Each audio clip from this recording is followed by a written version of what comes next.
अथ मन्त्रपाठः।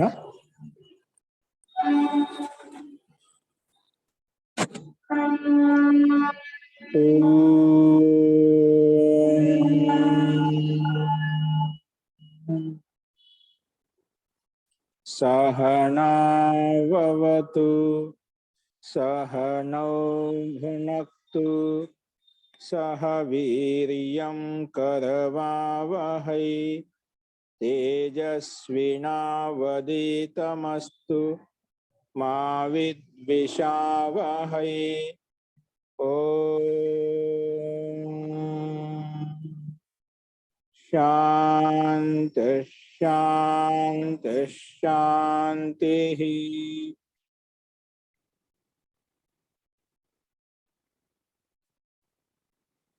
सर्वेभ्यो नमः। అందరికీ నమస్కారం అండి।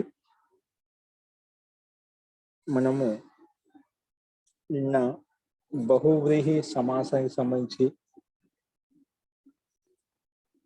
కొన్ని వాక్యాలు చెప్పుకున్నాము। అంటే బహువ్రీహి సమాసం చేసినటువంటి సమస్త పదాలను ఉపయోగించి వాక్య నిర్మాణం ఎలా ఉంటుంది అనే కొన్ని ఎగ్జాంపుల్స్ కొన్ని చూసాము। అలా చాలా రాసుకోవచ్చు, అవన్నీ చాలా ఇచ్చారు ఇక్కడ, ఇవి అన్ని అవసరం లేదు మనకు। ముఖ్య బిందువులు ఎప్పుడు ఏ దానితో ఎలా సమాసం అవుతుంది, ఆ సమాసం ఏమంటాము, ఉత్తర పదంలో ఉండాలి, పూర్వ పదంలో ఉండాలి। ఉత్తర పదంలో ఉన్నప్పుడు విగ్రహవాక్యం ఎలా ఉంటుంది, పూర్వ పదంలో ఉన్నప్పుడు ఎలా ఉంటుంది, పూర్వ పదం ఉత్తర పదం కలిసి అలాంటి సమాసం చేత ఎటువంటి సమాసాంత ప్రత్యయం వస్తుంది, ఇటువంటి అనే విషయాన్ని చాలా చూసాము। తో వాక్య నిర్మాణం అంత అవసరం లేదు। ఇప్పుడు మనకు అన్ని కూడా చెప్పుకున్నాం। ముఖ్యమైన బహువ్రీహి సమాసం చెప్పుకున్నాం, ద్వంద్వ సమాసం చెప్పుకున్నాము, తత్పురుష సమాసం చెప్పుకున్నాం। అందులో ముఖ్యమైన ఇంకొక సమాసం ఉంది, అవ్యయీభావ సమాసము। ఏంటండి? అవ్యయీభావ సమాసం। అవ్యయీభావ సమాసం అని చెప్పుకున్నాము। అవ్యయీభావ సమాసము మనం మొదటి చెప్పుకున్నాం, కానీ సామాన్యంగా చెప్పుకున్నాం। అవ్యయీభావ సమాసం అవ్యయం ప్రధానంగా ఉంటుంది, పూర్వపదంలో అవ్యయం ఉంటుంది, ఉత్తర పదంలో సంధ్యావాచక శబ్దం ఉంటుంది, నామవాచక శబ్దం ఉంటుంది। అలా కొన్ని స్థూల లక్షణాలు, స్థూల బిందువులు, స్థూల నియమాలు మనం చెప్పుకున్నాం। కానీ విస్తృతంగా అవ్యయీభావ సమాసంలో పూర్వపదం ఎటువంటి పూర్వపదం ఉండాలి, ఎటువంటి అవ్యయ పదం ఉంటే, ఉత్తర పదం ఎటువంటి శబ్దం ఉంటే అక్కడ అవ్యయీభావ సమాసం అవుతుంది, అది ఉత్తర పదంలో ఉండాలి, పూర్వ పదంలో ఉండాలి, ఎక్కడ ఏ విధంగా నిర్ధారించబడ్డాయి అనే విషయాలను మనం ఈ అవ్యయీభావ సమాసం కూడా ఏ విధంగా అయితే మిగిలిన 3 సమాసాలు మనం విస్తృతంగా వివరంగా చూసాము, ఇది కూడా ఒక సమాసం చూస్తే ఇంతటితో సమాస ప్రకారం కంప్లీట్ అవుతుంది। కాబట్టి ఈ అవ్యయీభావ సమాసం నుంచి మనం సంపూర్ణంగా వివరంగా చెప్పుకోవడానికి ప్రయత్నం చేద్దామండి। రాసుకోండి, అవ్యయీభావ సమాసం నీట్గా రాసుకోండి। నోట్స్ ఎంత నీట్గా ఉంటే అంత మనం అర్థం చేసుకోవడం సులభంగా ఉంటుంది। వాక్యాన్నైనా, పదాన్నైనా, శబ్దాన్ని విడగొట్టుకోవాలన్నా, అది ఏ సమాసము గుర్తించాలన్నా మనం తెలుసుకోవచ్చు। కాబట్టి ముఖ్యంగా నోట్స్ నీట్గా ఉండాలి, బిందువులు నీట్గా అర్థం చేసుకుని రాసుకుంటూ ఉండండి। అర్థం కాదు 1-2 సార్లు అడుగుతూ ఉండండి। అస్తు।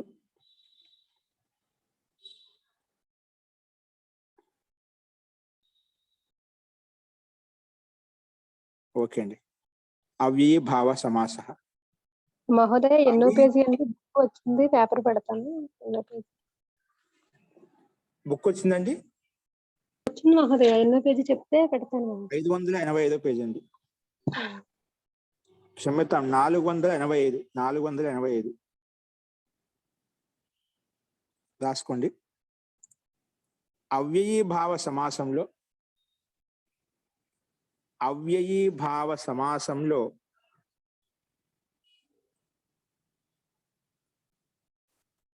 అవ్యయీభావ సమాసంలో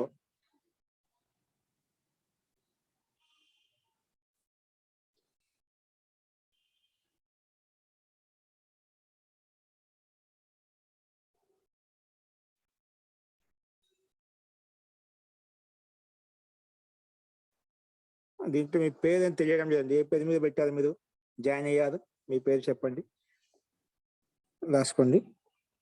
అవ్యయీభావ సమాసంలో పూర్వపదం దాదాపుగా అవ్యయం ఉంటుంది। అవ్యయీభావ సమాసంలో పూర్వపదం అనేది దాదాపుగా అవ్యయం ఉంటుంది। అవ్యయీభావ సమాసంలో పూర్వపదము దాదాపుగా అవ్యయం ఉంటుంది। మరియు ఉత్తర పదం అనేది ఏదైనా సుబంత పదం ఉంటుంది. ఏదైనా సుబంత శబ్దం ఉంటుందండి. సుబంత పదం ఉంటుంది. సుబంత పదం ఉంటుంది.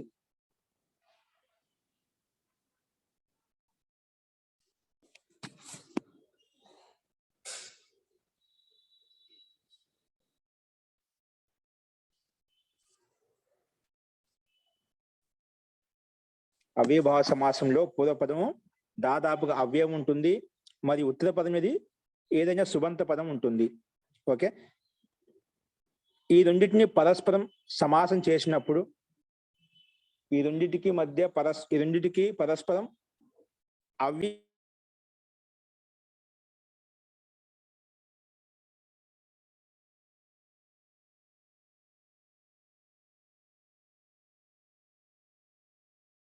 మ్యూట్ లో ఉన్నారు.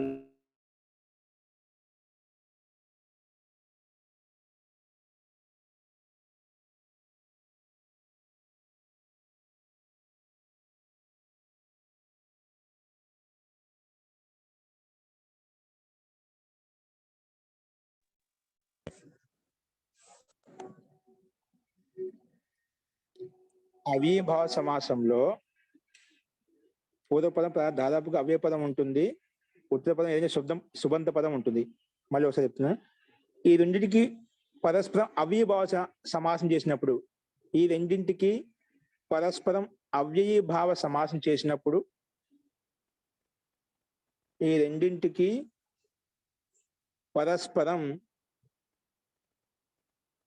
ఈ రెండింటికి పరస్పరం అవ్యయభావ సమాసం చేసినప్పుడు ఆ సమస్త పదం కూడా అవ్యయం అవుతుంది. ఆ సమస్త పదం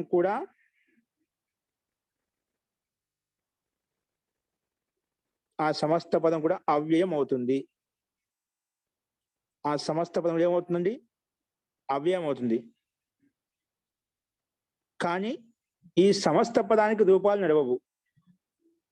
కానీ అవ్యయం కాబట్టి ఈ పదానికి రూపాలు నడవవు.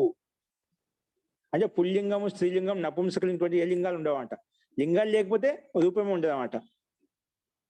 ఏ శబ్దానికి లింగము విభక్తి వచనం ఉండదు దాన్ని అవ్యయం అంటాం. ఏ శబ్దానికైతే లింగము విభక్తి వచనం ఉండదో దాన్ని అవ్యయం అంటాము. ఇక్కడ అవ్యయభావ సమాస పూర్వపదానికి ఉత్తర పదానికి పూర్వపదం అవ్యయ బాగానే ఉంది. ఉత్తర పదంలో సుబంత శబ్దంతో సమాసం చేసినప్పుడు ఏమైపోయింది? ఆ సమస్త పదం కూడా అవ్యయంగా మారిపోయింది అన్నమాట. అవ్యయంగా మారిపోయింది కాబట్టి దానికి రూపాలు నడవవు అన్నమాట. రూపాలు రామ శబ్దం కానీ, స్త్రీలింగంలో రమా శబ్దం కానీ, దీర్ఘ ఇకారాంతం కానీ ఏది రూపాలు నడవవు అన్నమాట. ముఖ్యంగా కారణం ఏంటి? ఏ శబ్దానికి లింగము విభక్తి వచనం ఉండదు దాన్ని అవ్యయం అంటాం. అవ్యయం పేరు వచ్చిందంటే దానికి రూపాలు నడవవు. ఎలా ఉందో అలాగే ఉంటుంది. ఎలా ఉందో అలాగనే ప్రయోగిస్తాము. అస్తు రూపాలు నడవవు అని చెప్పుకున్నాం. రాసుకుని నెక్స్ట్ అందులో కంటిన్యూగా కానీ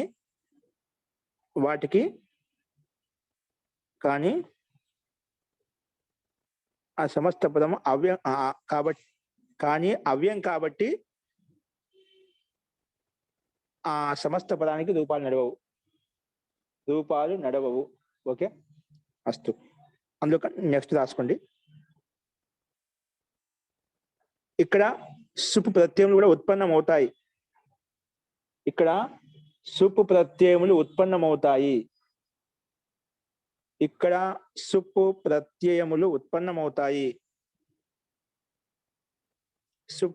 ఉత్పన్నమవుతాయి. కానీ వాటికి లోపం కూడా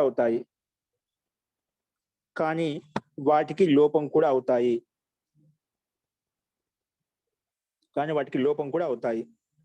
అంటే మనం చెప్పుకున్న సమాసం చేసేటప్పుడు ఖచ్చితంగా ఏదో ఒక విభక్తి ఉంటుందండి. విభక్తి వస్తుంది ఖచ్చితంగా. ఆ విభక్తులకే లోపం అవుతాయి. సుప్పులు వస్తాయి. ఔజస్లో ఏదో ఒక విభక్తి వస్తుంది. వచ్చిన తర్వాత ఆయనకి లోపం కూడా అవుతుంది అన్నమాట. వాటికి లోపం కూడా అవుతుంది. ఓకేనా?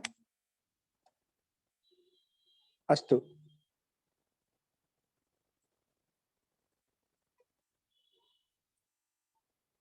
ఉదాహరణ రాసుకోండి. సుప్రత్యయం ఉత్పన్నమవుతాయి కానీ వాటికి లోపం కూడా అవుతుంది, వాటికి లోపం కూడా అవుతాయి, వాటికి లోపం కూడా వస్తుంది, ఇలా లోపాలు కూడా అవుతాయి. ఉదాహరణ రాసుకోండి. యథ అధి స్త్రీ, అధి స్త్రీ, యథ కామ యథాశక్తి ఇత్యాది. అధి స్త్రీ, యథాశక్తి ఇత్యాది. అధి స్త్రీ, అధి స్త్రీ యథాశక్తి ఇత్యాది.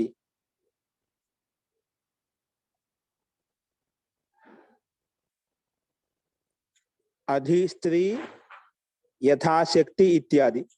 ఇక్కడ చూడండి, సామాన్యం చెప్పిన తర్వాత వివరంగా చెప్పుకుంటాము. ఇక్కడ అధి స్త్రీ అనే దాంట్లో అధి అనేది ఏంటంటే మామూలుగా అవ్యయ పదం, స్త్రీ అనేది స్త్రీలింగ శబ్దం. కానీ అధి అనే అవ్యయ శబ్దము స్త్రీ శబ్దంతో సమాసం చేసినప్పుడు, ఏ సమాసం? అవ్యయీభావ సమాసం చేసినప్పుడు ఆ సమస్త పదం కూడా అవ్యయంగా మారిపోయింది. అవ్యయంగా మారిపోయింటే అది స్త్రీ ఎలా ఉందో అలాగే ఉంటుంది. దానికి ఎదుటి రూపాలు నడవంట. అది స్త్రీని ఉపయోగిస్తాం, అది స్త్రీ ఆ శబ్దాన్ని ఉపయోగిస్తాం. దానికి ఏ రూపము, విభక్తి, లింగం వచ్చినప్పుడు ఏమి ఉండవు అనమాట. అందుకే అది స్త్రీ అలాగే ఉంటుంది. అలాగే యథాశక్తి, యథ అనేది అవ్యయ పదము. ఈ యథ అనే అవ్యయ పదానికి శక్తి అనే పదం చేత మనం అవిభావ సమాసం చేసినప్పుడు అది కూడా మొత్తం సమస్త పదం కూడా అవ్యయంగా మారిపోతుంది. కాబట్టి యథాశక్తిని కూడా అవ్యయ పదంగా తీసుకుంటాం. ఈ రకంగా ఉంటాయి. వీటికి మధ్యలో మనం విభక్తి తెచ్చుకుంటాం, విభక్తి తెచ్చుకున్నానికి లోపం కూడా చేస్తాం అన్నమాట. అది మనకి కింద చూద్దామండి. సామాన్యంగా రాసుకోండి అందులో కంటిన్యూగా. అకారాంత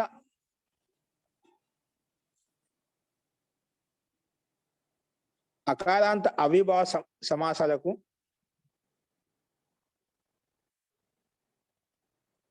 అకారాంత అవ్యయీభావ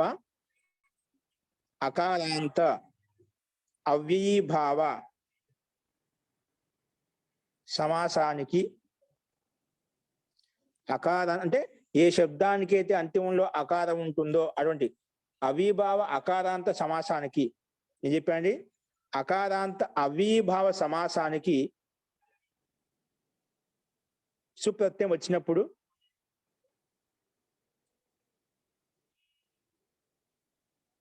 అకారాంత అవిభావ సమాసానికి సుప్రత్యయం తీసుకొచ్చినప్పుడు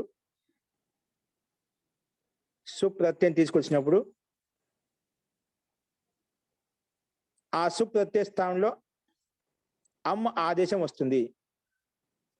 ఆ సుప్రత్యయ స్థానంలో వస్తుంది అమ్మ ఆదేశం వస్తుంది.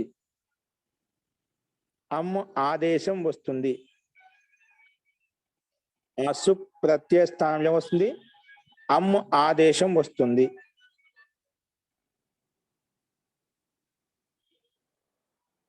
అర్థమైందండి? ఏ శబ్దానికైతే అవ్యయభావం చేస్తామండి, అవ్యయభావ సమాసం చేసిన తర్వాత ఆ శబ్దంలో అంతిమక్షరం అకారం ఉంటే గిన, అంతిమక్షరం ఏంటండి? అకారం ఉంటే, అంతిమక్షరం అకారం ఉంటే ఏమవుతుంది? అటువంటి అకారాంత శబ్దం చేత మనం సూ తెచ్చుకున్నప్పుడు ఆ సూస్థానంలో అమ్మ అవుతుందంట. ఏమవుతుంది? ఆ సూస్థానం అమ్మ అవుతుంది. ఏం చెప్పాను? అవ్యయం అని పేరు పెట్టిన సమాసానికి, సమస్త పదానికి అంతిమంలో అకారం ఉంటే అటువంటి అకారాంత శబ్దం చేత సు తెచ్చినప్పుడు ఆ సూస్థానంలో లోపం కావాలి. మామూలుగా లోపం కాకుండా ఏమవుతుంది? దాని స్థానంలో వేరే సూత్ర నియమం ప్రకారంగా అమ్మ ఆదేశం వస్తుంది. ఏమొస్తుంది? అమ్మ ఆదేశం వస్తుంది. ఎలా? ఏ సూత్రం ప్రకారం వస్తుంది? మామూలుగా అకారాంత అవ్యయానికి పక్కలో సు ఉంటే అవ్యయాదాప్ సుపహ, అవ్యయాద్ ఉత్తరస్య సుపహ లుక్ భవతి. అవ్యయానికి పక్కలో ఉండే సు ఉంటేనే దానికి లుక్ అయిపోతుంది అని చెప్తుంది. కానీ దానికి అపవాద సూత్రము, దానికంటే బలమైన సూత్రము నా వ్యయీ భావ దతోంత్వ పంచమ్యాహ. నా అవ్యయీ భావ దతోంత్వ పంచమ్యాహ. అవిభావ సమాసంలో కూడా, అకారాంత అవిభావ సమాసంలో కూడా సుప్రత్యయం వచ్చినప్పుడు ఒక పంచమి విభక్తిని మాత్రం వదిలిపెట్టి మిగిలిన అన్ని చోట్ల అమ్మ అవుతుంది. లోపం కాకుండా ఆ సుస్థానంలో అమ్మ ఆదేశం అవుతుంది.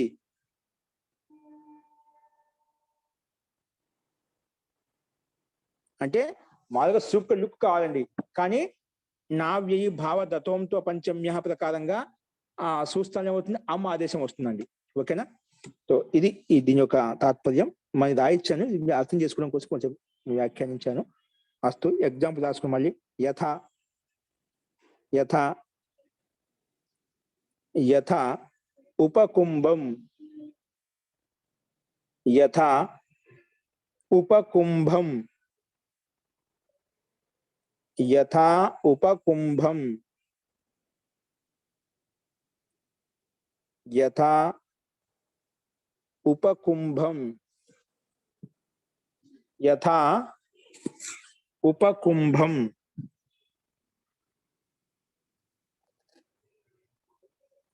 యథా ఉపకుంభం. అలాగే కామబడి ప్రతిద్వారం ప్రతిద్వారం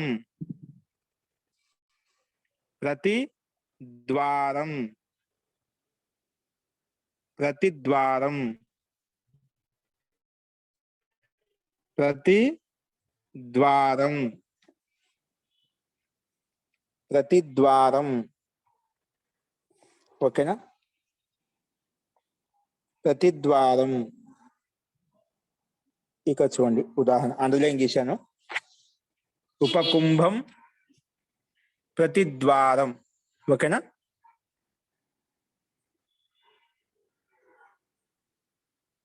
ఉపకుంభం ప్రతిద్వారం ఇత్యాది. ఓకే, ఇత్యాది అదండి. ఉపకుంభం ప్రతిద్వారం ఇత్యాది.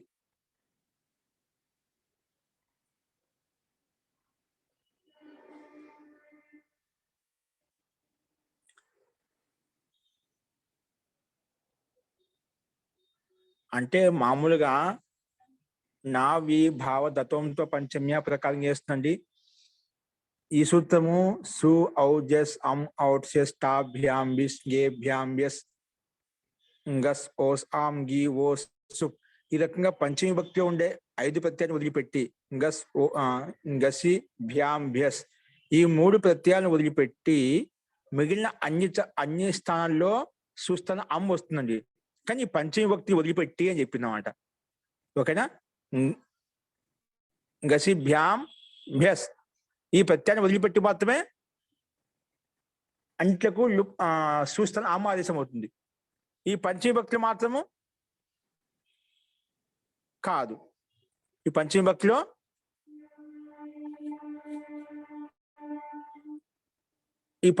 మాత్రము దానికి లోపం కాదు, దాని స్థానంలో అమ్మ ఆదేశం కూడా కాదు.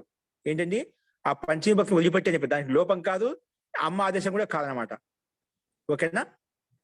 కానీ వానికి కేవలం అవి శ్రవించబడతాయి, వినబడతాయి. కేవలం అవి కేవలం శ్రవించబడతాయి అంటే వినబడతాయి, వింటాం అంటే వాటిని శ్రవణం వినిపిస్తుంది మనకు. దానికి లోపం కాదు, దాని స్థానంలో అమ్మ ఆదేశం కాదు, వీటికి వినిపిస్తాయి. ఓకే, ఇది అర్థం చేసుకోండి. రాసుకోండి. కానీ పంచమి ప్రత్యయం యొక్క పంచమి ప్రత్యయాలకు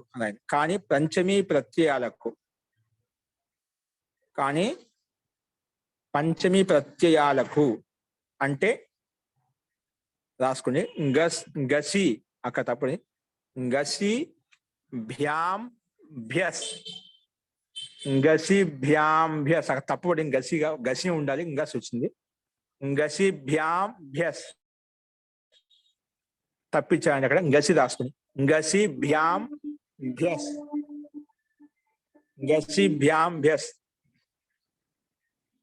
అండర్లైన్ చేసిన పక్కనే ఉన్నాడు. గసి భ్యాం అంటే గసి భ్యాం భ్యస్ వీటికి లోపం కాదు, అంతేకాకుండా వాటి స్థానం అమ్మ ఆదేశం కూడా కాదు.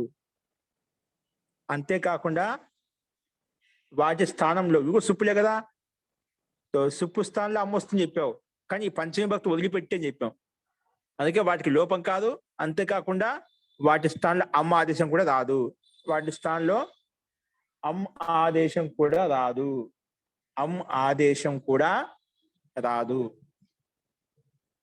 వాటి స్థానంలో అమ్ ఆదేశం కూడా రాదు. ఓకేనా? కానీ కేవలం వాటికి శ్రవణం అవుతుంది. కేవలం వాటికి శ్రవణం అవుతుంది. కేవలం వాటికి శ్రవణం అవుతుంది. కేవలం వాటికి శ్రవణం అవుతుంది. ఉదాహరణకి రాసుకోండి. మళ్ళీ శ్రవణం ఎలా అవుతుంది? కేవలం వాటికి శ్రవణం అవుతుంది చెప్పి అంటే కనిపిస్తాయి. అంటే కేవలం వాటి శ్రవణం ఏ విధంగా శ్రవణం అవుతాయి అవి చెప్పారు. ఉదాహరణకి ఉపకుంభాత్, ఇక్కడ గసి స్థానం ఆత్ వస్తుంది పంచమీభక్తి ఏకవచనంలో. ఉపకుంభాత్ అలాగే రాస్తామట. ఇక్కడ లోపం కాలేదు. ఉపకుంభాభ్యాం, చూడు ఇక్కడ భ్యాం అలా కనిపిస్తుంది అన్నమాట. అలాగే ఉంటుంది, లోపం కాదు. దాని స్థానం అమ్మ రాదు. ఎలాగుందో ప్రత్యయం అలాగే ఉంటుంది. ప్రత్యేక సంబంధించిన పనులు ఏమన్నా అవి జరుగుతాయి అన్నమాట. ఉపకుంభాత్, ఉపకుంభాభ్యాం, ఉపకుంభాభ్యాం. నెక్స్ట్ ఉపకుంభేభ్యః, ఉపకుంభేభ్యః, ఉపకుంభేభ్యః అలాగా. ఉపకుంభాత్, ఉపకుంభాభ్యాం, ఉపకుంభేభ్యః ఇలాగా శ్రవణం వినిపిస్తున్నాడు. ఎలా ఉంటే అలా కనిపిస్తాయి అన్నమాట. కానీ అక్కడక్కడ తృతీయ మరియు సప్తమి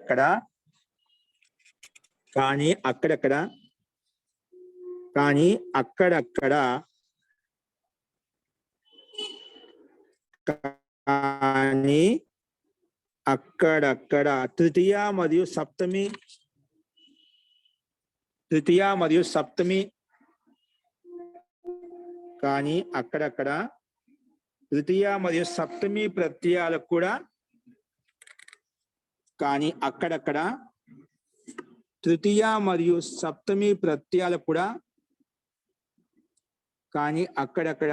మరియు సప్తమి ప్రత్యయాలకు కూడా శ్రవణం అవుతుంది. మనం ఏం చెప్పుకున్నా పంచమి భక్తులు మాత్రం వినిపిస్తాను. లేదా అక్కడ కొన్ని చోట్ల నియమం కాదు, కొన్ని చోట్ల తృతీయ మరియు సప్తమి కూడా వినిపిస్తుంది. తృతీయ మరియు సప్తమి భక్తి కూడా వినిపిస్తుంది. తృతీయ మరియు సప్తమి విభక్తి కూడా వినిపిస్తుంది. మహోదయ అక్కడక్కడ తర్వాత చెప్పరు ఒక్కసారి. అక్కడక్కడ తృతీయ విభక్తి సప్తమి విభక్తిలో కూడా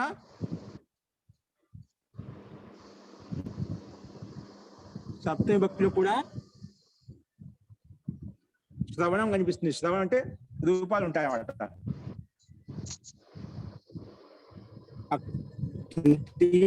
సప్తమి భక్తులు కూడా శ్రవణం వినిపిస్తుంది. శ్రవణం వినిపిస్తుంది అంటే ఇప్పుడు ఏం చెప్పాను? తృతీయ అంటే ఉపకుంభేణ, ఉపకుంభాభ్యాం, ఉపకుంభై అలా రూపం వస్తుంది.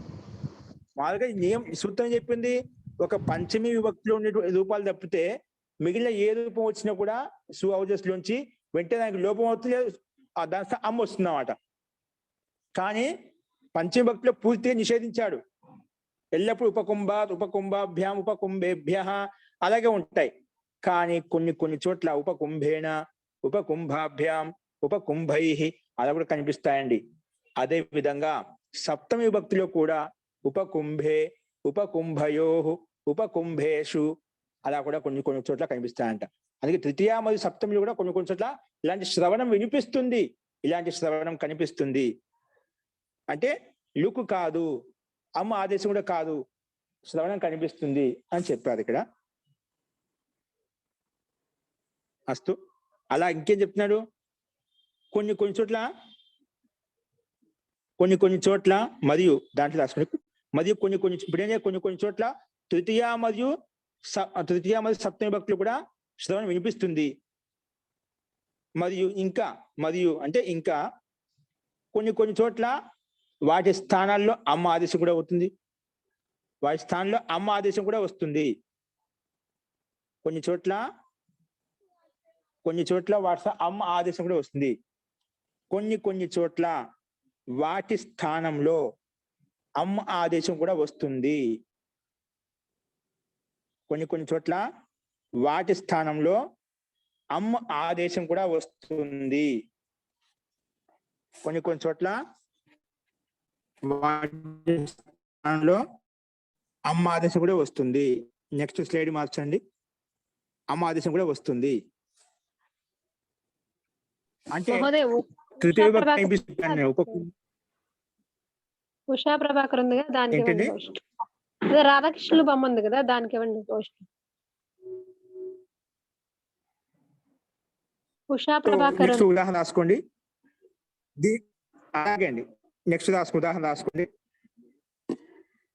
యథా ఉపకుంభేణ, ఉపకుంభేణ ఎగ్జాంపుల్ ఏంటి?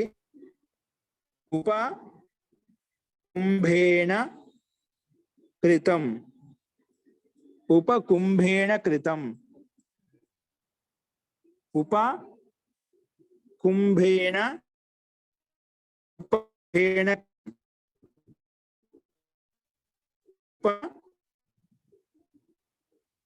కుంభేణ కృతం.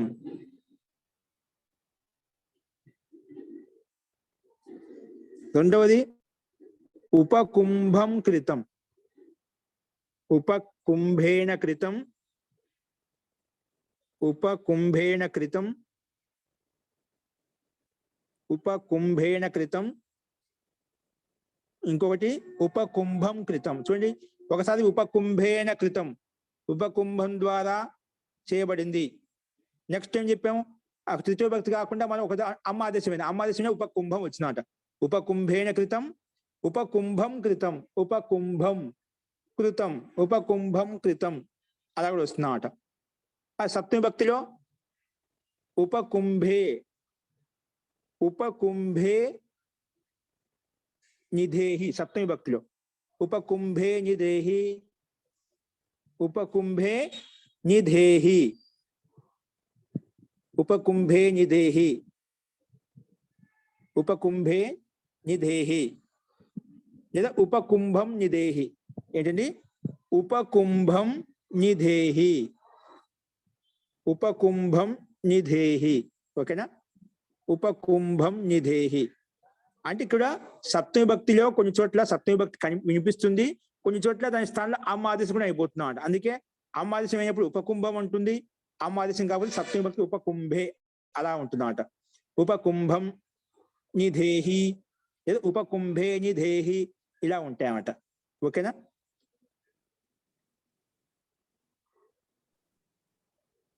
ఇంతవరకు చెప్పిన అర్థమైంది. ఇప్పుడు చెప్పండి. ఈ ఉపకుంభం నిధేహి అంటే అర్థం ఏంటి సార్? ఉపకుంభం, కుంభం అంటే గడ, స్తూపం. లేదంటే ఉపకుంభం అనేది ఒక కుంభం అనేది గడ అర్థం తీసుకుంటాము. అంటే కుంభానికి సమీపంగా, కుండకి దగ్గరగా ఉన్నదాన్ని, అంటే కుండకు దగ్గరగా ఉన్నదాంతో చేయబడింది. ఉపకుంభేణ కృతం, కుండకు దగ్గరగా ఉన్నదానితో చేయబడింది. ఉపకంభేణ కృతం.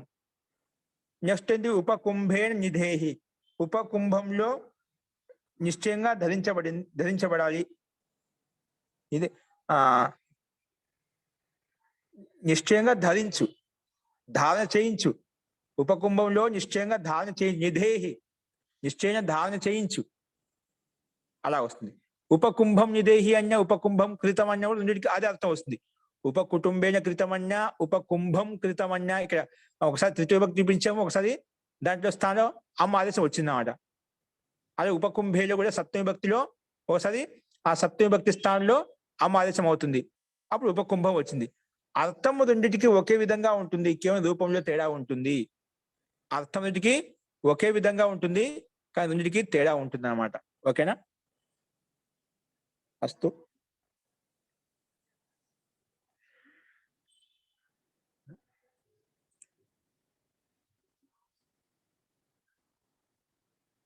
అర్థమైందండి ఇప్పుడు?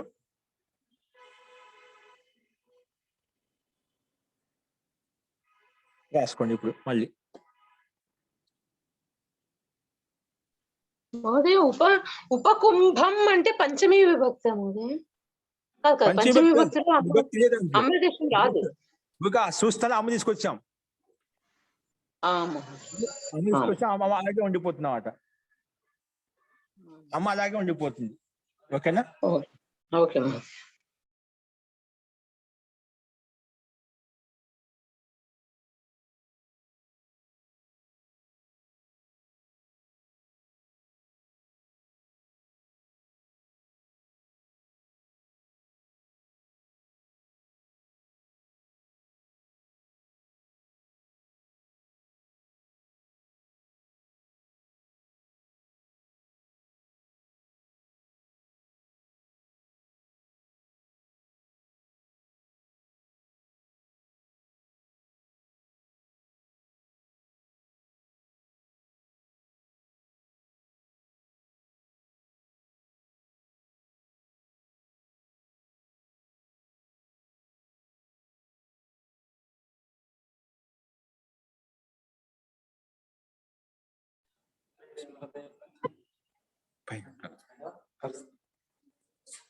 క్షమితామండి.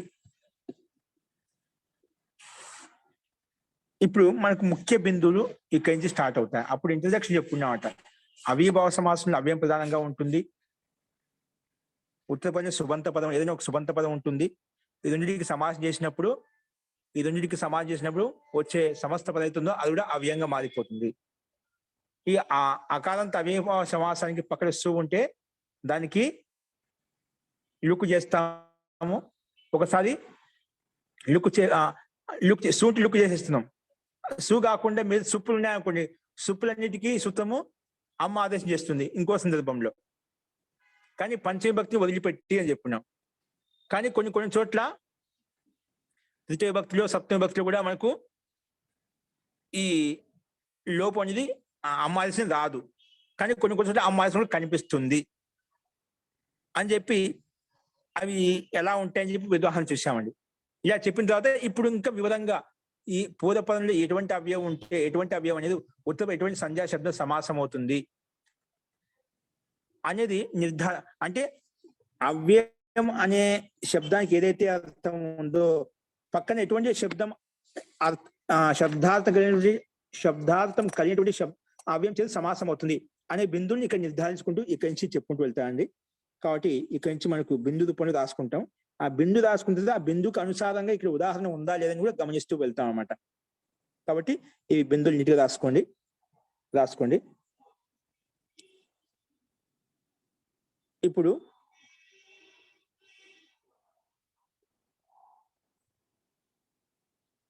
ఏ అవ్యయ పదాలకైతే రాసుకోండి. ఇప్పుడు ఏ అవ్యయ పదాలకైతే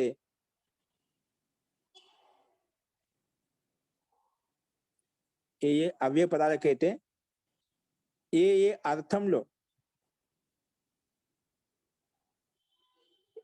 అవ్యయ పదాలకు ఏ అర్థంలో అంటే ఎటువంటి ఏ అవ్యయ పదాలు అయితే ఉన్నాయో ఏ అవ్యయ పదాలకు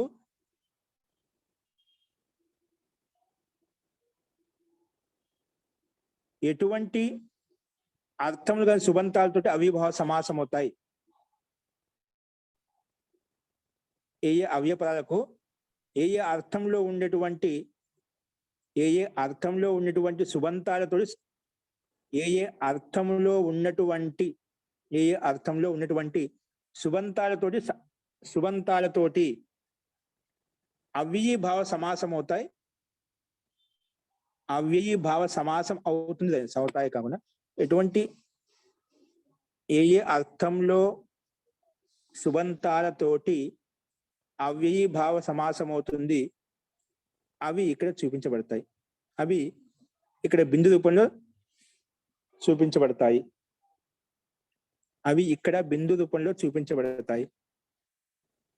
అంటే ముఖ్యంగా ఏ అవ్యయ శబ్దాలు అయితే ఉన్నాయో అవ్యయ శబ్దాలు ఎటువంటి అర్థములు కలిగినటువంటి సుబంతాలతోటి ఈ అవ్యయ పదాలు ఎటువంటి అర్థములు కలిగిన సుబంతాలతోటి అవిభావ సమాసం అవుతాయో అవి చెప్పుకుంటాం. ఏం చెప్పండి?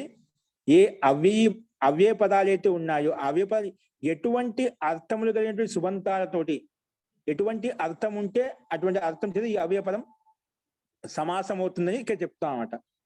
అందుకే ఇది ఇంకో రకంగా రాసుకుంటే అవ్యయ పదం అనే అవ్యయ పదాలు ఎటువంటి అర్థములు కలిగిన సుబంతాలతో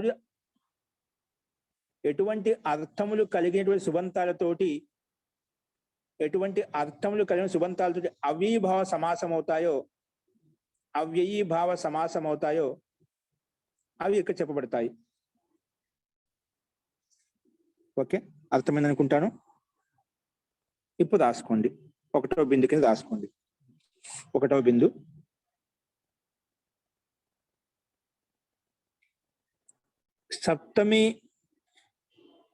సప్తమి ఇత్యాది విభక్తులతోటి సప్తమి ఇత్యాది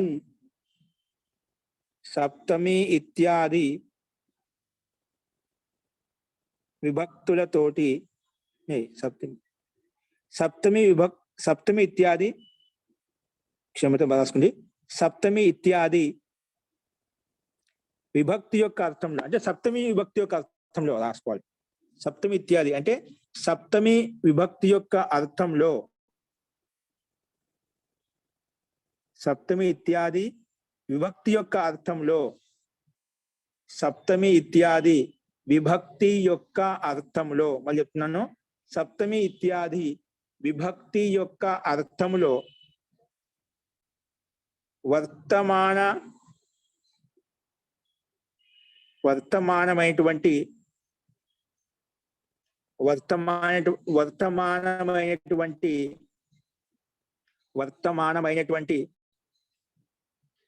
వర్తమానమైనటువంటి అధి ఇత్యాది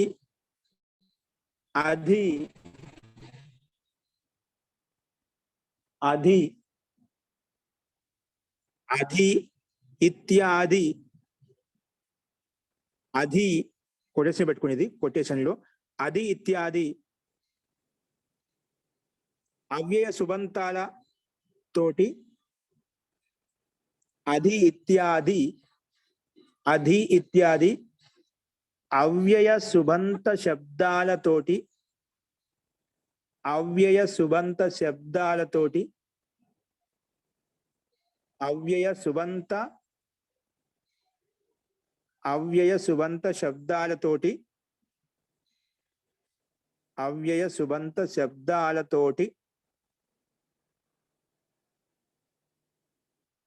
అది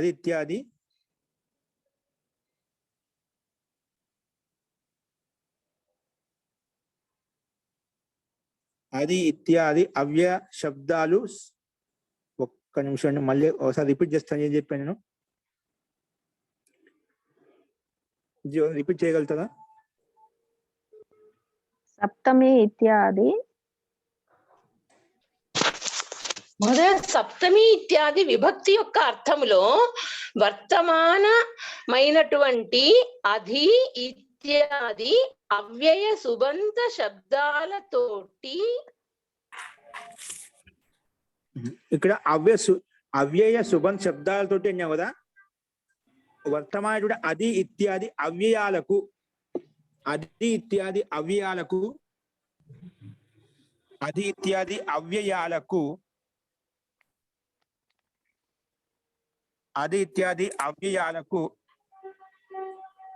సుబంత శబ్దాలతోటి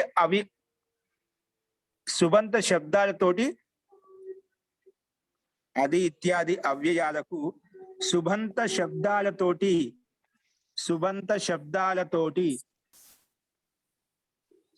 శబ్దాలతోటి అవ్యయీభావ సమాసం అవుతుంది. సుబంత శబ్దాలతోటి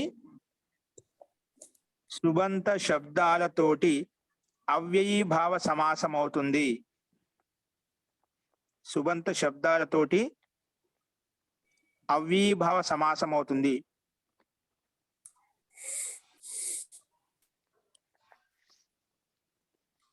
సుబంత శబ్దాలతోటి అవ్యయీభావ సమాసం అవుతుంది. ఓకేనా?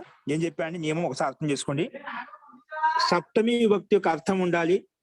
ఆ సప్తమి విభక్తి యొక్క అర్థం చెప్పడం కోసము అది ఇత్యాది కొన్ని అవ్యపదాలు అన్నమాట, అవి వస్తాయి మనకి. ఇప్పుడు అది ఏంటో చూద్దాం. అది ఇత్యాది అవ్యాలకు సుబంత శబ్దాలతో అవిభావ సమాసం అవుతుంది. సుబంత శబ్దాలతోటి అవిభావ సమాసం చేస్తామట. అంటే పూర్వపదంలో అవ్యయం చేసాము, ఉత్తర పదంలో సుబంత శబ్దాలతోటి, ఉత్తర పదంలో ఏదైనా కావచ్చు శబ్దం సుబంత శబ్దాలతోటి సమాసం అవుతుంది. ఏ సమాసం? అవిభావ సమాసం అవుతుంది చెప్పారు. కానీ ఏ అర్థం? సప్తమి విభక్తి యొక్క అర్థం ఉండాలి. అది కూడా గమనించాల్సిన విషయం. మనం ఈ బిందువులో సప్తమి విభక్తి యొక్క అర్థం ఏంటండి? సప్తమి విభక్తికి అర్థం వస్తుంది మనకు మామూలుగా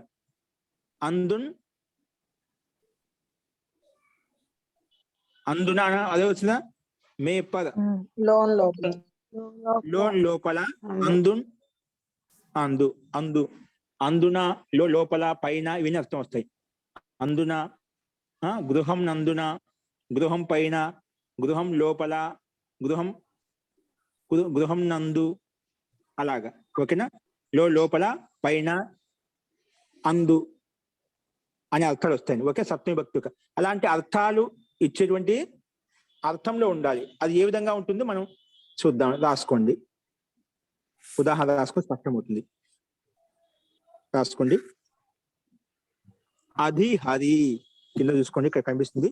ఒకటే పెట్టి బిందు పెట్టి రాశారు. అధి హరి, అధి హరి, అధి హరి. ఓకేనా? అధి హరి,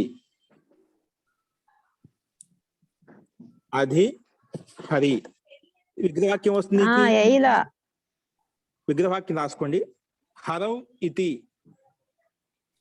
హరౌ ఇతి, అవి తీయాలి ముందు డ్రైయర్ లో తీసి. హరౌ ఇతి, హరౌ సామ్రాజ్యం హరౌ ఇతి. అధి హరి మనకు సమస్త పదం మూల ఉదాహరణ అండి. అధి హరి.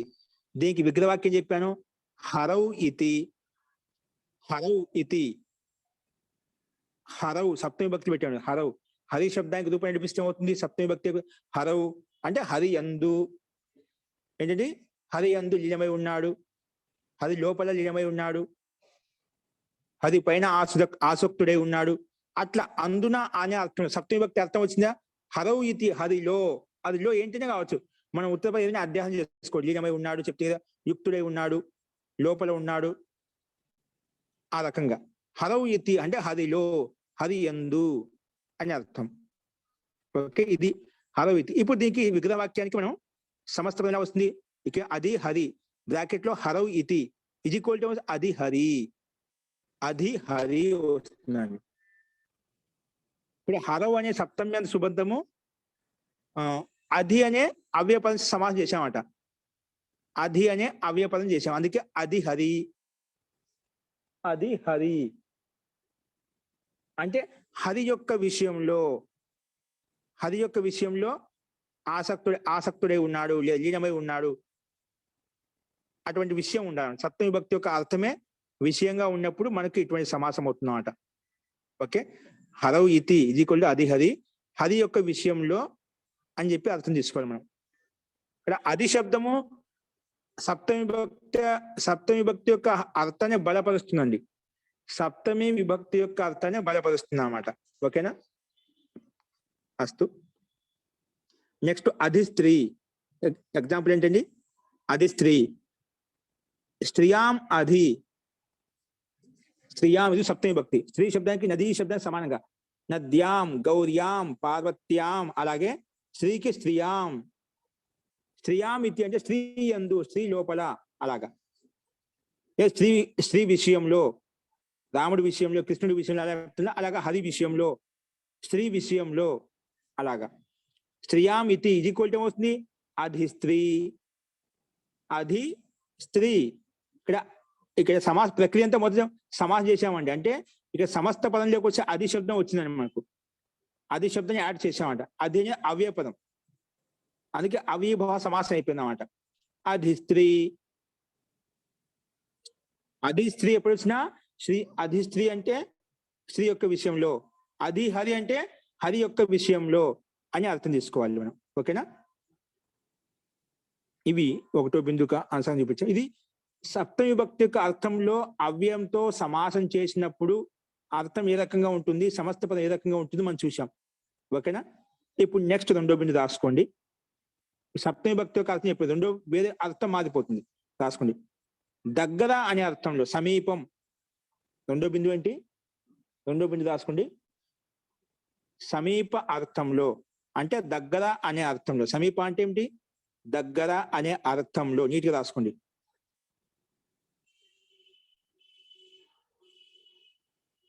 ఇక సప్తమి భక్తి యొక్క అర్థం ఏమొచ్చిందండి? ఆది శబ్దం వచ్చింది. మనం అక్కడ డైరెక్ట్ గా చెప్పలేదు, ఇక్కడ చెప్పినట్టుగా సప్తమి ఆది విభక్తి యొక్క అర్థంలో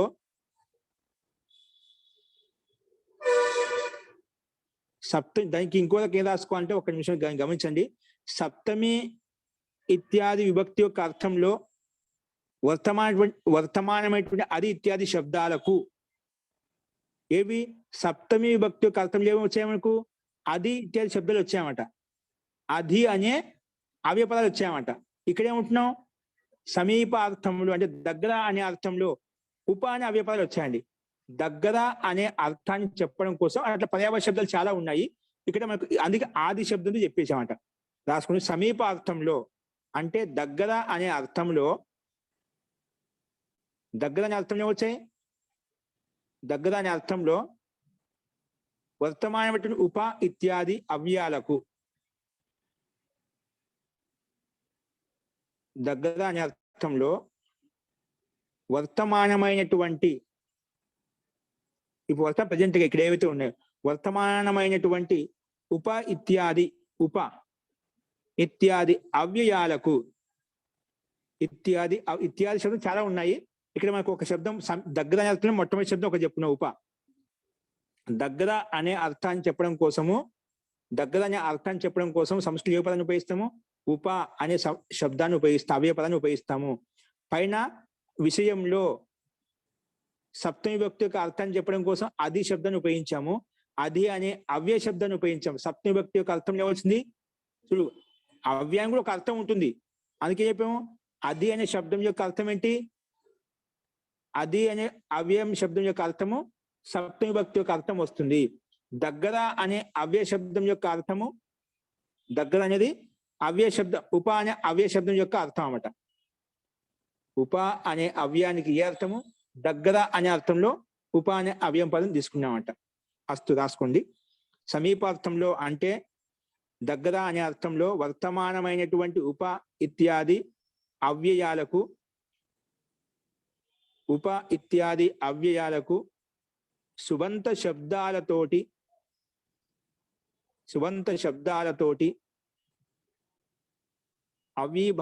అవ్యయీభావ సమాసం అవుతాయి.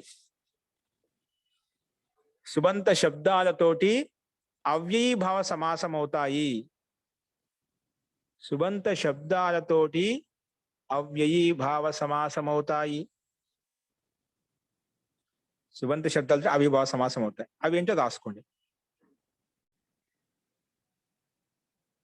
అక్కడ పైన ఒకటో బిందుకు సూత్రం ఏంటండి, పైన ఏ సమాసం ఏంటంటే అవ్యయం, విభక్తి, సమీప, సమృద్ధి, వృద్ధ్యర్థ, భావాత్యయ, సంప్రతి, ప్రాదుర్భావ ఇవన్నీ అర్థాలు వస్తాయండి. ఓకేనా? సో ఇలాంటి అర్థంలో ఈ సూత్రం ప్రకారంగా అవ్యయభావ సమాసం అవుతుంది. జీ చెప్పండి. మహోదయ జీ చెప్పండి. సమీప అర్థంలో సమీప దగ్గర అనే అర్థంలో వర్తమానమైనటువంటి అవ్యయము సుబంత శబ్దాలతో సమాసం అవుతుంది. మహోదయ సుబంత శబ్దాలతోటి అవ్యయాలకు, మహోదయ అవ్యయాలకు అంటే అవ్యయములకు సుబంత శబ్దాలతోటి అవ్యయీభావ సమాసం అవుతుంది. సుబంత శబ్దాలతోటి అవ్యయీభావ సమాసం అవుతుంది. సమీపవన్య దగ్గర రెండో సమీపన్య మనం హిందీలో అంటాము, దాన్ని దగ్గర అని చెప్పి నేను తెలుగులో చెప్పాను. సమీపార్థంలో అంటే దగ్గర అనే అర్థంలో ఏమొచ్చింది, ఉప అనే అవ్యయపదం వచ్చిందన్నమాట. దగ్గర అర్థం చెప్పడం కోసం వచ్చి ఉప అనే శబ్దాన్ని ఉపయోగించామన్నమాట. ఉప అనే అవ్యయ శబ్దాన్ని ఉపయోగించాం. అది ఇక్కడ ఉదాహరణ ఇచ్చాడు, రాసుకోండి. ఉదాహరణ ఉపకుంభం. ఉపకుంభం ఇక్కడ ఉప అనే అర్థం వచ్చింది, దగ్గర అనే అర్థం తీసుకోవాలి. ఉప అంటే ఏమిటి, దగ్గర అనే అర్థం. ఏదానికి దగ్గర, కుంభానికి దగ్గర అంటే కుండకు దగ్గరగా. కుంభం అంటే కుండ, గఢ, కుండకు దగ్గరగా. ఉపకుంభం కుంభానికి సమీపంగా అంటే కుండకు దగ్గరగా అనే అర్థం వస్తుంది. అలాగే దానికి విగ్రహవాక్యం ఏంటి, కుంభస్య సమీపం. కుంభానికి అంటే కుండకు, సమీపం అంటే దగ్గర. చెప్పా, సమీపం అంటే దగ్గర. కుండానికి దగ్గర, కుండమునకు కుండానికి దగ్గర అర్థం తీసుకోవాలి. మహోదయ హరి ఓం. కుంభస్య సమీపే అనొచ్చా మహోదయ? సమీపం అనాలా? సమీపం అనాలండి. ఓకేనా? కుంభానికి సమీపంగా, దగ్గరగా అంతే. కుంభస్య సమీపం, సమీపం అని చెప్పాలి. ఈజ్ ఈక్వల్ టు ఉపకుంభం. ఏమవుతుంది, దాన్ని కలిపితే సమీపార్థంలో అవ్యయ పదం ఏమొచ్చింది మనకు? ఉప వచ్చింది. దాన్ని సంధి సమాసం చేస్తే ఏమొచ్చింది? ఉపకుంభం. ఉప అని ముందుకు వచ్చేసింది అన్నమాట. ఉపకుంభం. ఓకేనా? ఉపకుంభం. కుంభస్య సమీపం ఉపకుంభం అంటే కొండకు దగ్గరగా అని అర్థం తీసుకోవాలి. అలాగే ఉపగంగం ఏంటండి? ఉపగంగం. ఉపగంగం. ఉపగంగం.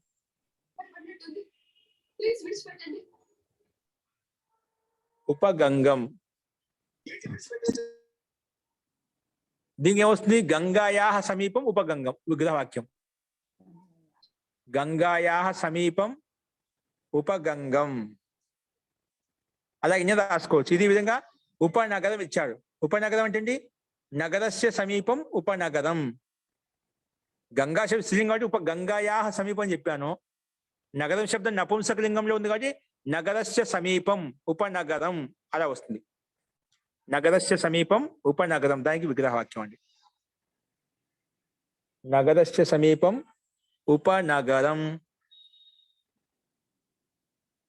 ఓకేనా? నగరస్య సమీపం ఉపనగరం.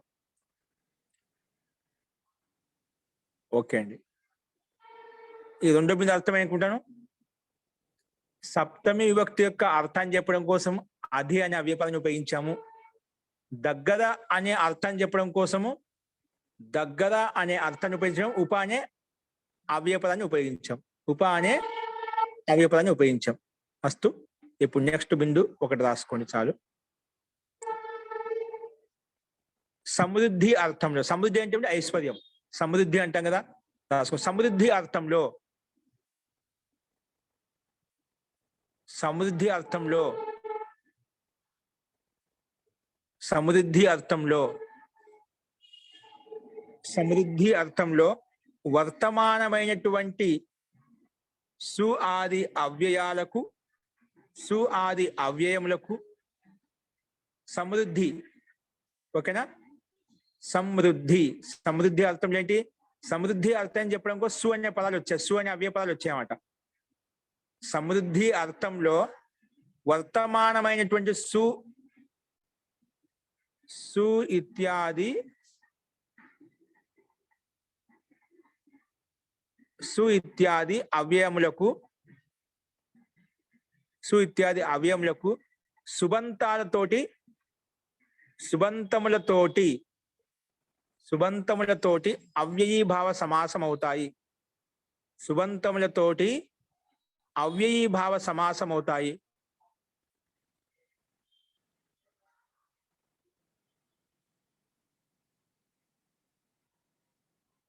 సుబంతములతోటి అవ్యయీభావ సమాసం అవుతాయి. సుబంత శబ్దములతోటి అవ్యయీభావ సమాసం అవుతాయి. అర్థమైందండి? సమృద్ధి అర్థం చెప్పడం కోసం సు అనే పదం వచ్చిందండి. సు అనే అవ్యయ పదాలు వస్తున్నాయి. ఓకేనా?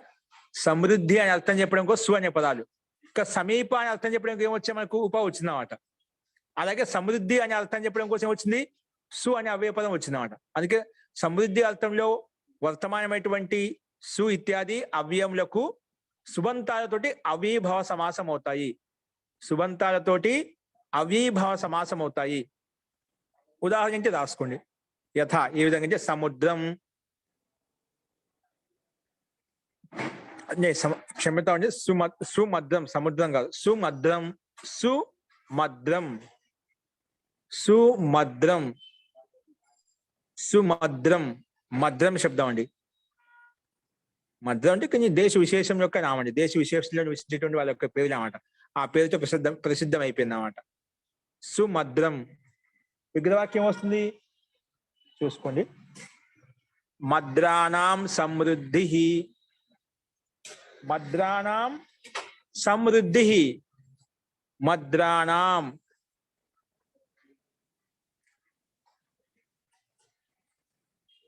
సమృద్ధి, మద్రాణం సమృద్ధి సుమద్రం అవుతుంది. మద్రా సమృద్ధి అర్థం ఏమవుతుంది? సమృద్ధి అనే అర్థాన్ని చెప్పడం కోసం ఏ అవ్యయ పదాన్ని ఉపయోగించాము? సు అనే పదాన్ని, సు అనే అవ్యయ పదాన్ని ఉపయోగించుకున్నాము. ఏ పదాన్ని? సు అనే అవ్యయ పదాన్ని ఉపయోగించుకున్నామాట. అందుకే సుమద్రం అయిపోయిందన్నమాట. ఏమైపోయింది? సుమద్రం అలా వచ్చిందన్నమాట.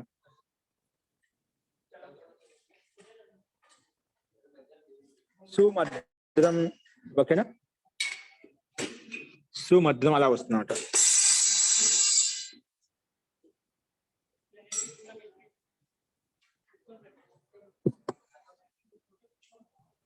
ముద్రాణం అంటే ఏంటి సార్? ముద్రాణం సమృద్ధి అంటే దేశ విశేషం యొక్క పేరు. మధ్య దేశీయ వాసులు, ఒక మధ్య దేశీయ వాసుల యొక్క సమృద్ధి అయితే ఉందో దాన్ని సుమద్రం అంటాం. సు అనగానే సమృద్ధి, వాళ్ళ యొక్క సమృద్ధి, వాళ్ళ యొక్క ఐశ్వర్యము. విదేశీ యొక్క సమృద్ధి, భారతదేశం వాళ్ళ యొక్క సమృద్ధి. అలాగా సు భారతదేశం, సు విదేశం అంటే విదేశీయుల యొక్క సమృద్ధి. విదేశానాం సమృద్ధి, విదేశీ సమృద్ధి, సుసమృద్ధి అంటాం. భారతదేశానాం సమృద్ధి, సుభారతదేశం. అలాగే మద్రానాం సమృద్ధి, సుమద్రం అంటే మద్ర దేశవాసులు నివసించేటువంటి నగర విశేషం అవుతుందో వారి యొక్క సమృద్ధి. మద్ర నివాస వ్యక్తి విశేషం యొక్క పేరు లేదా దేశ విశేషం యొక్క పేరు తీసుకోవచ్చు అన్నమాట. ఓకేనా? దక్షిణ ప్రాంతంలో చాలా మందికి సమృద్ధి బాగుందని చెప్తాం. వయసులకు సమృద్ధి చాలా ఎక్కువగా ఉంటుంది చెప్తాం. వయసులో ఒక దగ్గర చాలా మంది ఉంటారు కదా, అలా వాళ్ళ యొక్క సమృద్ధి. ఓకేనా? వైశ్యానాం సమృద్ధి, సువైశ్యం. వయసు యొక్క సమృద్ధి ఐశ్వర్యం అయితే ఉందో సువైశ్యం. అలాగా. ఓకేనా?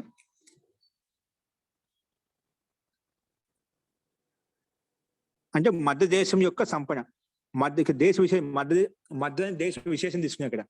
మధ్య దేశం యొక్క సంపన్నత, ఐశ్వర్యత, ధనాధిక్యత. ఇప్పుడు విదేశీయుల దగ్గర ఎక్కువ ధనము, అట్లా ప్రతి ఒక్కరి భిన్న భిన్న వ్యక్తుల దగ్గర సంపద ఎక్కువగా ఉంది కదా, అలా అనమాట. మధ్య దేశం యొక్క సంపన్నత. ఇదే విధంగా అన్ని రాసుకోవచ్చు. సుమగధం, మగధానం సమృద్ధి, సుమగధం. మగధ దేశవాసుల యొక్క సమృద్ధి, సుమగధం. అలాగా. సుభారతం, భారతదేశ భారతదేశానాం సమృద్ధి, సుభారతం. భారతానాం సమృద్ధి, భారతానాం సమృద్ధి, సుభారతం. భారతదేశాన్ని సమృద్ధి, సుభారతదేశం. అలాగా. సుహరివర్షం, హరివర్షానం సమృద్ధి, సుహరివర్షం. అప్పుడు హరివర్షం కొంచెం ప్రసిద్ధమైన స్థలం, దేశ విశేషం పేరు ఉండేవట. అందుకే సుహరివర్షం. సుపాతాళం. ఇక్కడ సు అనేది అన్నిట్లో ఏమవుతుంది? సు అనే పదము షిఫ్టింగ్, సుగా ఉంది ఇక్కడ. సు అనే పదానికి అర్థం ఏంటి? సు అనే పదానికి అర్థం సమృద్ధి అని అర్థం చేసుకోవాలి. ఓకేనా? సు అనే పదానికి సమృద్ధి అని అర్థం తీసుకోవాలి మనం. సమీపార్థం, సుపాతాళం. పాతాళనం సమృద్ధి, సుపాతాళం. సుపాతాళం అంటే పాతాళ దేశీయుల యొక్క, పాతాళ దేశం అంటే ఏమిటండి? ఇప్పుడున్న విదేశాలన్నీ కూడా పాతాళ దేశాలు. ఎందుకంటే అవన్నీ అడుగున ఉన్నాయన్నమాట, భూతలానికి కింది భాగంలో ఉన్నాయి. అందుకే పాతాళాలు అంటామండి. ఇప్పుడు విదేశాలు ఏవైతే ఉన్నాయో అన్ని దేశాలు కూడా పాతాళం. పాతాళం సమృద్ధి, సుపాతాళం. సుపాతాళం, సుపాతాళం. ఓకేనా? ఈ రకంగా మనం అర్థం చేసుకోవాలండి. సో ఈ రకం కొన్ని బిందులు చెప్పుకున్నాం. ఇప్పుడు చెప్పిన వాటి యొక్క సందేహం ఉందండి? ఇలాగా కొన్ని బిందులు చూద్దామండి. కొన్ని బిందులు మీకు చెప్ప వింటూ ఉంటే మీకు అర్థం అవుతాయి. కొన్ని చోట్ల మీకు ఏంటి అబ్బాయి ఎక్కడ ఏం చేస్తున్నారో ఏం రాపిస్తున్నారో అర్థం కాదు అనుకోవద్దు. మీకు రాసుకుంటూ ఉంటే క్రమంగా అలాగే ఈ పాయింట్లు, ఎందుకంటే చెప్పిన బిందువు అనుసారంగా నేను ఉదాహరణ చెప్పడానికి ఉదాహరణ చెప్తుంటాం కాబట్టి అర్థం అవుతుంది. అది కూడా ధైర్యంగా నీట్ గా నోట్స్ రాసుకుంటూ ఒకసారి దానికి వల్లి వేస్తే మళ్ళీ ఏంటంటే మీకు అవసరమైతే విన్నప్పుడు కూడా యూట్యూబ్ లో మళ్ళీ మీరు సబ్స్క్రైబ్ చేసుకుని అందరి దగ్గర మీకు లింకులు వస్తున్నాయి. అది సబ్స్క్రైబ్ చేసుకుంటే ఏదో పాట అప్పుడు మీకు డౌన్లోడ్ అవుతుంది కాబట్టి అర్థం కాని చోట మళ్ళీ ఒకసారి వినవచ్చు అండి. కాబట్టి మనకు ఛానల్ను సబ్స్క్రైబ్ చేసుకుంటేనే మీకు ఎటువంటి ఇబ్బంది లేకుండా ఏదో దాదాపు సందేహం ఉన్న చోట మీకు ఎక్కడ సందేహం ఉంటే అదే మీరు వినొచ్చు, పాస్ చేసుకొని అలా ప్రయత్నం చేయొచ్చు. బట్ అలా ప్రయత్నం చేయండి. అస్తు. నెక్స్ట్ బిందు రేపు చెప్పుకుందామండి. మంత్రపాఠः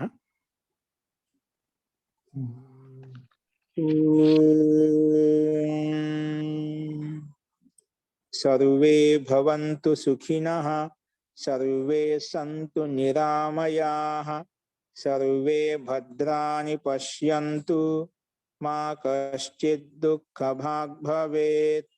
ॐ शान्ति शान्ति शान्तिः। सर्वेभ्यो नमः। అందరికీ నమస్కారం అండి. నమస్తే మహోదయ. నమస్కారం మహోదయ. నమస్తే నమస్కారం మహోదయ. సంస్కృత శిక్షణ సారిణి వచ్చిందండి వచ్చిందండి. ముట్టింది సార్, ఈ రోజు వచ్చింది. ఓకే, సంతోషం అండి. ఇంకెందుకు వచ్చిందండి? బాబు గారికి వచ్చిందా? సార్ ఇంకా సత్యనారాయణకి రాలేదు. వస్తుందండి ఖచ్చితంగా. కొంచెం ఇంకా ముందు ఒక్కొక్క దాంట్లో ఇప్పుడు ఇద్దరికి వచ్చినట్టు కదా, వాళ్ళకి బుక్ చేసి మీకు చేసాము. ఇద్దరికి ముగ్గురికి వచ్చిన ఫోన్ చేశారు, అలాగే మీకు కూడా వచ్చేస్తుందండి. ఇదే లోపల గురువు గారు నాకు కూడా వచ్చిందండి, సాయి కుమారి. చూడండి వచ్చేస్తుందండి. కొంచెం వెనక ముందు ఏదో కూడా దాని వల్ల కూడా వచ్చేస్తుందండి. అయితే అడ్రస్ ఇచ్చారు. అస్తు, ఓకే అండి. సర్వేభ్యో నమః. పునర్మిలామః.